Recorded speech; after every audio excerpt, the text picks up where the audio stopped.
Sometimes, the people who are supposed to protect you become the very ones you need protection from. Sometimes, love becomes a death sentence. And sometimes, the price of choosing your own happiness is paid with your life. Before boarding her flight to Pakistan in July 2016, 28-year-old Samia Shahid sent a chilling text message to her closest friend. 6 words that would haunt everyone who knew her.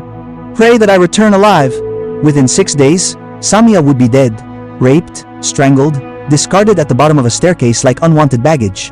Her crime? Falling in love with the wrong man. Her executioners? The very people who claimed to love her most. This is the story of a young woman caught between 2 worlds, between the freedom of Western society and the suffocating grip of tradition. Between the daughter she was expected to be, and the woman she desperately wanted to become. Between obedience and autonomy. Between family honor and personal happiness. It's a story that asks an uncomfortable question. When does love become possession? When does tradition become tyranny? And when does family become fatal? Yorkshire, the 6th largest city in England, where industrial heritage meets multicultural vibrancy. Walk through its streets and you'll hear a dozen different languages, smell spices from every corner of the world, and see the living, breathing reality of what it means to be British in the 21st century. This was where Samia Shahid was born on the 15th of November 1987. Born into a family with roots stretching back to Pandori, a small, dusty village in Pakistan's Punjab region, but with futures being built on British soil. Her parents, Chaudhry Muhammad Shahid and Imtiaz Shahid, had done what millions of immigrants do, left everything familiar behind, chasing the promise of something better. They wanted opportunities. They wanted prosperity. They wanted their daughters to have choices they never had. Samia grew up alongside her sister Mivish, in a household where contradictions were the norm.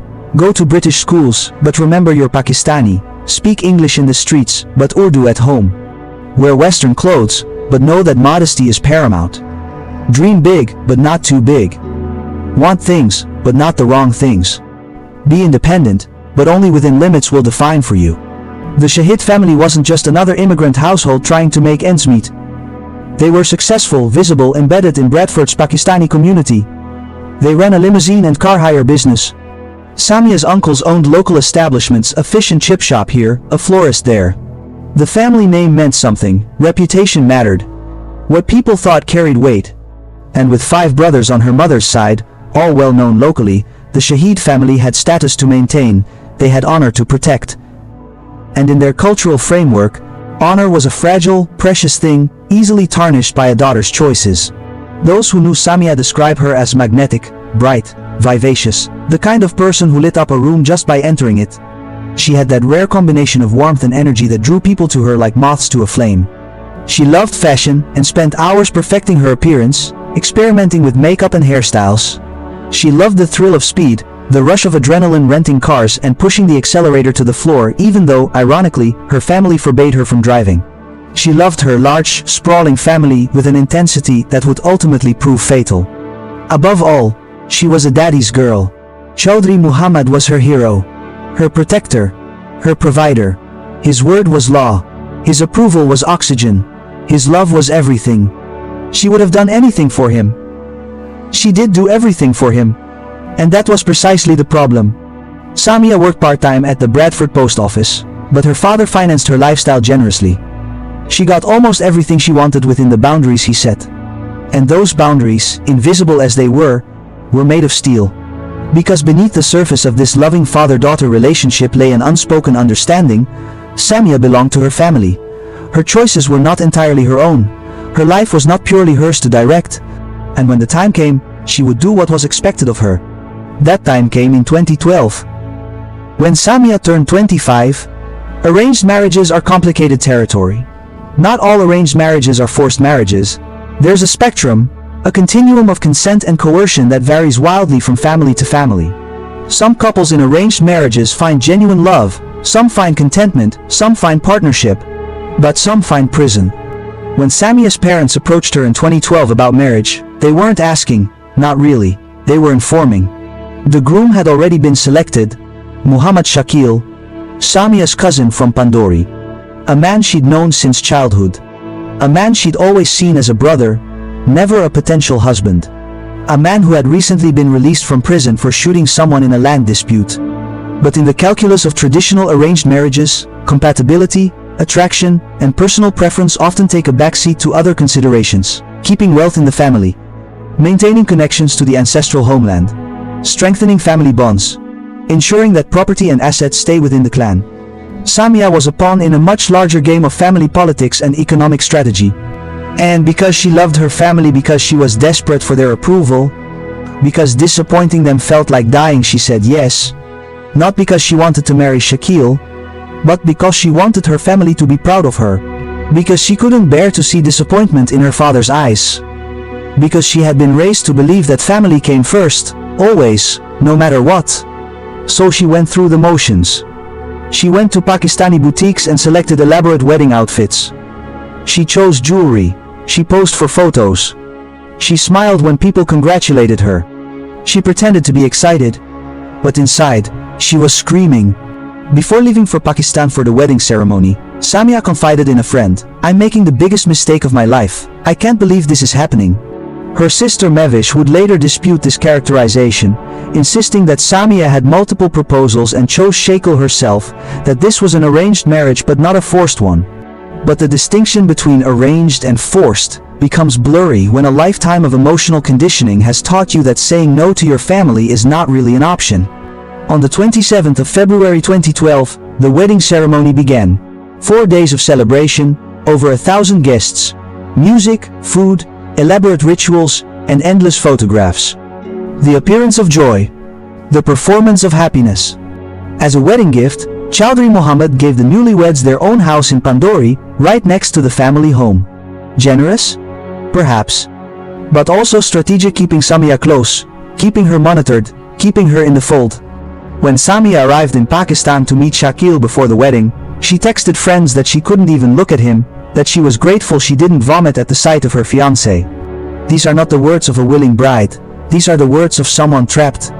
After the elaborate wedding ceremony and nikah, a formal Islamic marriage contract recognized under Sharia law but not automatically recognized by British civil law, Samia moved into the house with Shakil. She lived there for 4 months before fleeing back to Bradford in June 2012. She left her husband behind in Pakistan, ostensibly to apply for a spousal visa so he could join her in the UK and become a British citizen.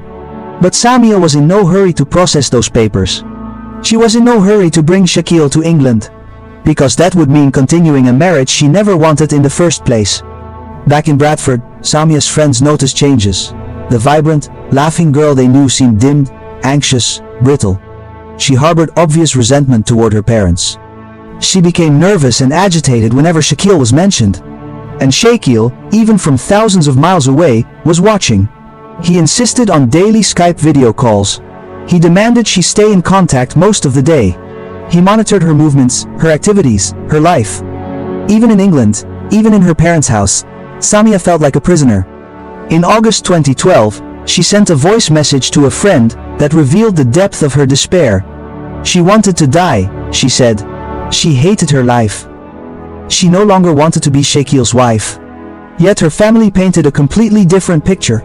According to them, Samia boasted about her lavish wedding, claimed to be happy in her marriage, and even returned voluntarily to Pakistan to spend more months with Shakil. Why would she do that if she was so unhappy? The answer is complex, rooted in the psychology of control and cultural conditioning. Victims of coercion often publicly defend their situations while privately suffering. The need for family acceptance can override personal misery. And hope, the desperate, irrational hope that things might somehow get better, can keep people trapped in unbearable circumstances. But in October 2013, everything changed, because Samia met someone who made her realize that love wasn't supposed to feel like suffocation. His name was Syed Mukhtar Kazim, though friends called him Ali. He was British Pakistani, originally from Pakistan but with British citizenship, working in Dubai. By all accounts, he was kind, caring, understanding everything Shakil was not. They met online initially, then in person in London. And, for perhaps the first time in her life, Samia understood what it felt like to be seen, heard, valued for who she actually was, rather than who her family wanted her to be. Ali listened when she told him about her situation, about the marriage to a man she considered a brother, about the control, about feeling like property rather than a person. He couldn't comprehend how a loving father could treat his daughter like a commodity to be traded for family advantage. Samia knew what she wanted. A life with Ali. Children with Ali. Growing old with Ali. A future built on choice rather than obligation. On love rather than duty. But to have that future, she needed to escape her past. She needed a divorce. In May 2014, Samia asked Shakil for a divorce. He refused. Under Sharia principles, a marriage requires mutual consent from both parties, and coercion of any kind can render a marriage invalid. But Shakil wasn't going to let his ticket to British citizenship slip away without a fight. So Samia did something radical. She went to the Islamic Sharia Council in the UK. She converted from Sunni to Shia Islam, Ali's branch of the faith.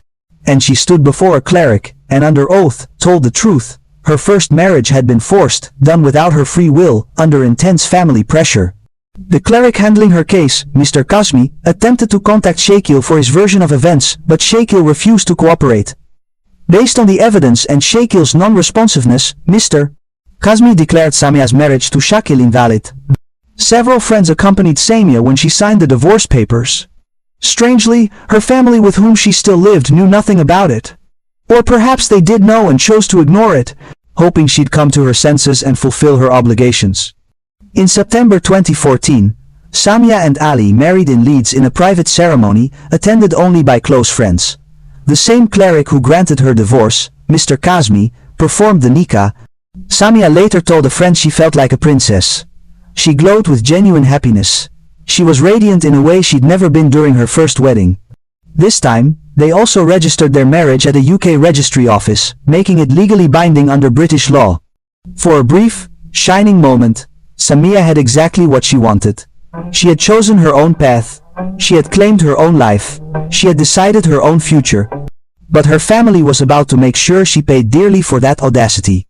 In October 2014, barely a month after marrying Ali, Samia was walking down a Bradford street with a cousin when several men ambushed them in an alley. They beat Samia savagely, targeting her legs with metal rods, leaving her covered in purple and red bruises. The attack was clearly premeditated. Only Samia was harmed. The message was unmistakable. You have dishonored us. And there will be consequences. When Samia called the police from the scene, her family's response was not concern or comfort, it was fury. Her mother's abusive phone call was overheard by police officers. Samia made sure of that. She wanted authorities to understand the toxic environment she was living in, the danger she was facing. At that time, Ali had returned to Dubai for work, and Samia remained in Bradford waiting for a visa to join him. She felt like a prisoner in her own parents' house, enduring constant insults and verbal abuse from the people who claimed to love her. The Shahid family discovered Samia's divorce from Shakil in May 2015. They were apoplectic. They declared the divorce invalid, claiming the Islamic Sharia Council had no legal authority in the UK or Pakistan. Therefore, in their eyes, Samia was still married to Shakil. Her relationship with Ali was adultery. She was a disgrace. A stain on the family name. Her mother, Imtiaz, was particularly vicious, repeatedly telling Samia she was bringing shame on the entire family. When Samia moved to Dubai after receiving her visa in May 2015, her parents didn't accept that she'd made her own choice. Instead, they reported her as a missing person to the police. They refused to accept reality. Their daughter had grown up, made her own decisions, and chosen her own happiness over their approval. The Shahid family's rage extended beyond Samia. They went after the Shia cleric, Mr. Kazmi, who had issued her divorce and performed her second marriage. They showed up at his mosque in Bradford, demanding explanations, hurling threats and abuse. They refused to listen to reason or religious law. In their minds, their daughter was committing adultery, and anyone who helped her was complicit in that sin. Mr. Kazmi, genuinely concerned for his safety, reported the threats to police and was given security advice. This wasn't just family disapproval. This was a campaign of intimidation designed to isolate Samia, delegitimize her choices, and terrorize anyone who dared support her autonomy.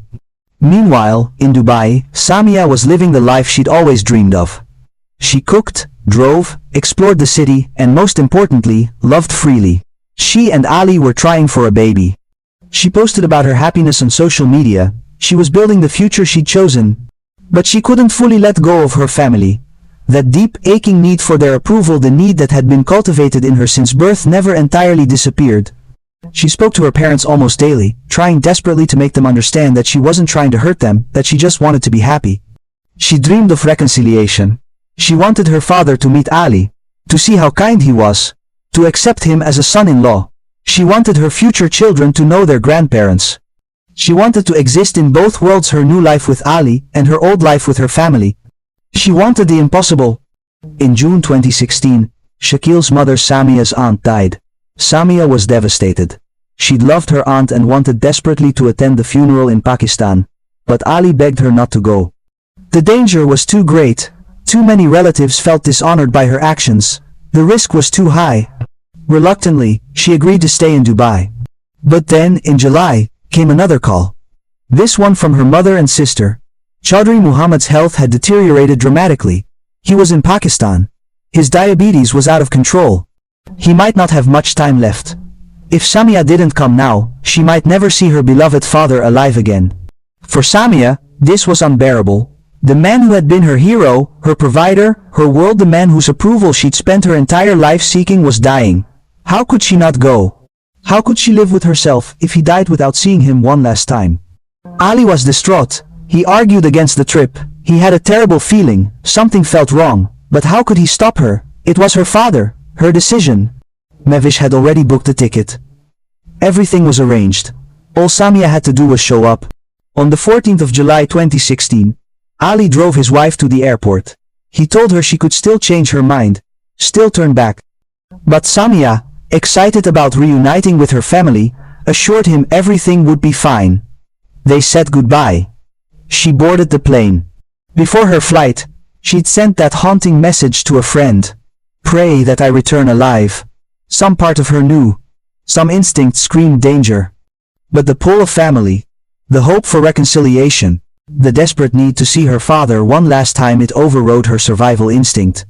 She flew to Pakistan. She walked into the trap. During her first night in Pakistan, Samia stayed with a friend, leaving her documents and return ticket there for safekeeping. Throughout her visit, she maintained constant contact with Ali, reassuring him of her safety via text and calls. She spent her time with family. On July 18, she visited her aunt's grave with her father. On July 19, after Ali told her about a bad dream he'd had, she asked him to pray for her safe return to Dubai. Her flight home was scheduled for 2 days later. On the 20th of July 2016, Samia stopped responding to messages. Ali's texts went unread. His calls went unanswered. The silence was deafening, terrifying. That evening, someone called the Pandori police station to report a death. When police arrived at the address in Pandori, they found the body of a young woman at the bottom of a staircase. Her shoes were near her body, her handbag lay at her feet, her face was covered with a black scarf. Her eyes were closed. Foam emerged from her mouth. The person who had made the call identified himself as the victim's father, Chaudhry Muhammad Shahid. He explained that his daughter, Samia, lived in this house with her husband, Muhammad Shakil. He pointed to the stairs. She must have fallen, he said. A tragic accident. Where was Shakil? The father shrugged. He didn't know. No one had seen him since Samia died. Hours later, when Imtiaz and Mevish arrived from wherever they'd been, an autopsy was quickly conducted. The medical examiner's initial report stated that no injuries or visible signs of violence were present. The death was ruled non-suspicious. Natural causes. Perhaps. An accident. Possibly. In accordance with Islamic tradition and Sharia law, which requires prompt burial when there's no dispute about cause of death, Samia was buried the same day she died, hastily, permanently. Before anyone could ask too many questions. The story spread quickly, but the details kept changing. Some said she died of a heart attack, others claimed asthma, some reported she'd fallen down the stairs and broken her neck. Local news agencies even suggested suicide due to depression over not having children, a claim her family immediately denied. When Ali received a call from Samia's cousin telling him she died of a heart attack, he thought it was a sick joke, a cruel prank to keep her in Pakistan. He refused to believe it until he had no choice. As soon as Ali confirmed Samia was truly dead, he flew to Pakistan. He went straight to the Pandori police station and told them everything. The forced first marriage, the family's fury over her divorce and remarriage, the threats, the attack in Bradford, the verbal abuse, the isolation. This was not a natural death, Ali insisted. This was murder. This was a so-called honor-killing murder committed because the victim brought shame on the family by violating traditional norms. His testimony completely changed how police viewed the case. But there was a problem. Samia's body was already buried. The autopsy had been completed. The death certificate had been issued. Everything had been rushed through with suspicious speed. Gradually, the truth began emerging. The original lead investigator, Abbas, was suspended and then arrested for mishandling the case and allowing Samia's mother and sister to flee Pakistan. He was accused of concealing evidence. Samia's uncle, Nawaz, was arrested on suspicion of falsifying medical documents after allegedly obtaining the death certificate before the forensic examination had even concluded. And when Ali finally received a copy of Samia's actual autopsy report, it revealed something the initial police statement had conveniently omitted: a reddish-brown bruise around her neck. The cause of death was listed as strangulation. Male semen was found inside her body. Samia hadn't died of a heart attack. She hadn't fallen down the stairs. She'd been raped and strangled to death. Ali held a press conference in Pakistan, showing journalists photographs of the bruising on his wife's neck. He wanted the world to know what had happened. He wanted justice. He needed people to see this case for what it really was. He also required 24-hour police protection because death threats flooded in. Exposing a family's dirty secrets, demanding accountability for an honor-killing these actions made him a target. Back in the UK, Samia's friends sprang into action. They contacted Naz Shah, a member of parliament from Bradford.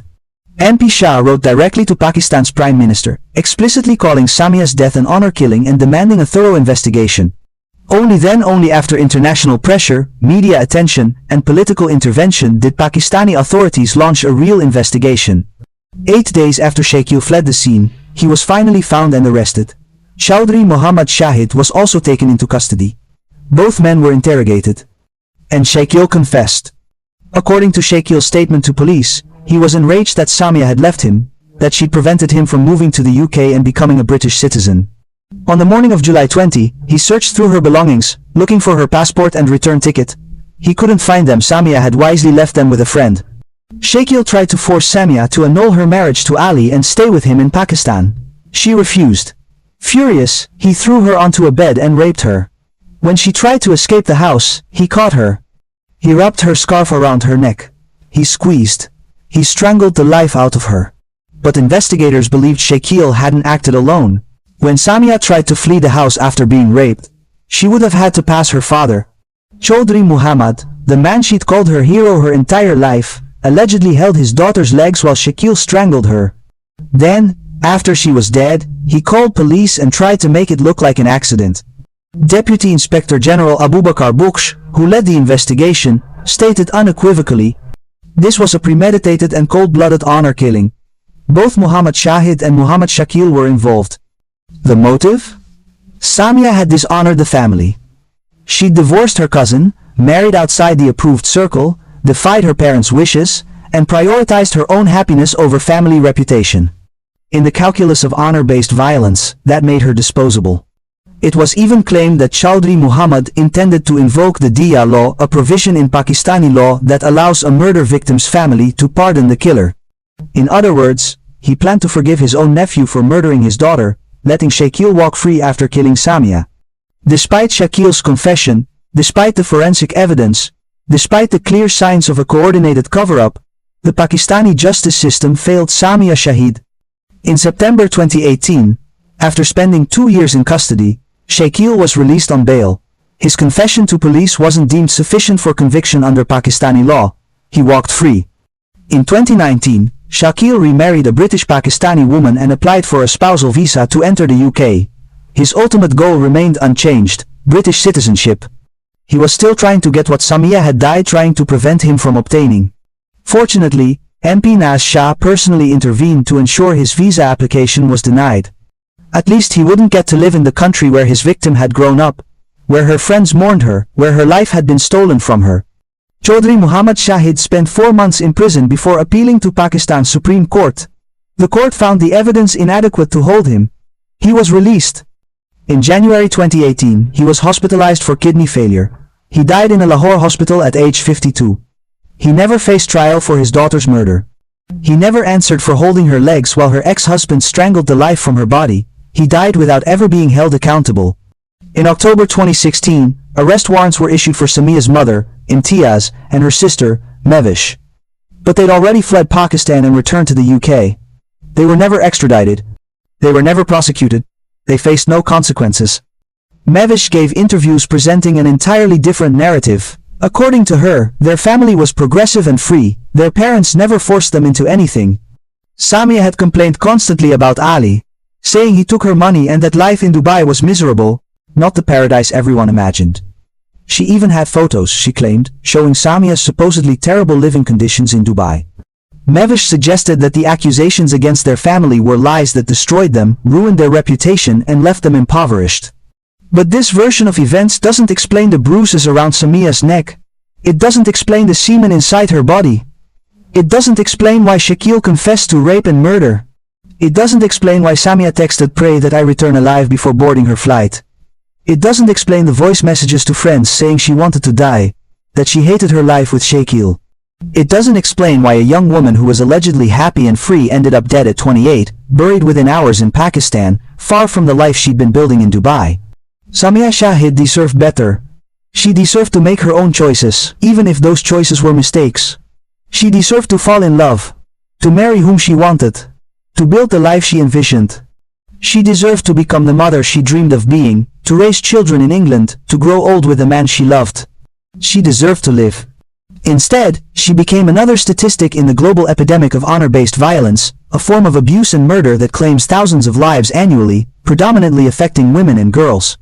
In Pakistan alone, hundreds of women are killed each year in the name of family honor, though exact numbers are difficult to verify because many cases go unreported. The concept of honor in these contexts is grotesque. It suggests that a family's reputation is more valuable than a daughter's life. It implies that shame is worse than murder. It treats women as property whose primary purpose is upholding male family members' status in the community. It's a perversion of love. It's the ultimate betrayal.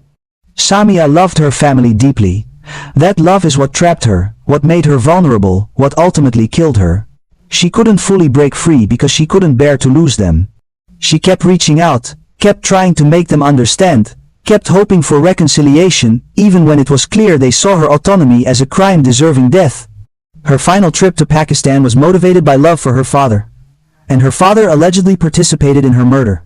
The questions that remain: was Chaudhry Muhammad's health really deteriorating, or was that story simply bait to lure Samia back to Pakistan?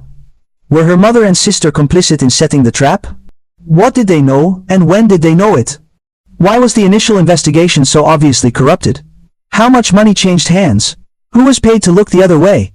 And most haunting of all, could Samia have been saved? Were there moments when intervention could have changed the outcome? Should UK authorities have done more when they learned about the threats, the attack, the danger?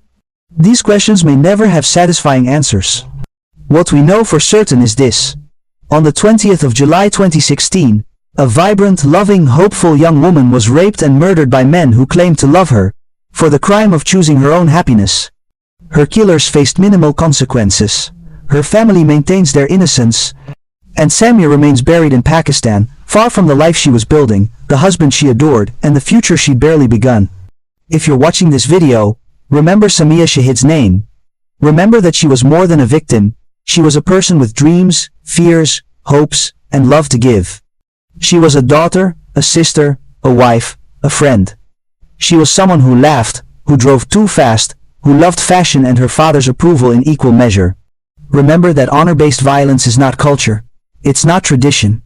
It's not religious requirement. It's abuse. It's murder. It's a mechanism of control dressed up in respectable language. If you or someone you know is facing pressure around forced marriage, experiencing threats related to family honor, or in danger because of relationship choices, resources exist. Organizations like Karma Nirvana in the UK, the Tahiri Justice Center in the US, and numerous others worldwide provide support, safety planning, and advocacy for those at risk. Samia's story didn't have to end the way it did. But her death can serve as a reminder. Family love should never come with conditions that include surrendering your autonomy, your safety, or your life. You have the right to choose whom you love. You have the right to leave relationships that harm you. You have the right to exist on your own terms. Those rights are worth fighting for. They're worth risking disapproval for. They're worth choosing yourself for.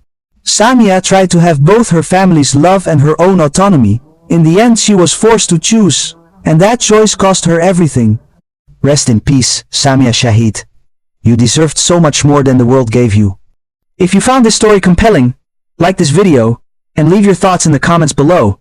Subscribe to the channel to support more in-depth true crime coverage. And most importantly, never forget, Love should liberate, not destroy.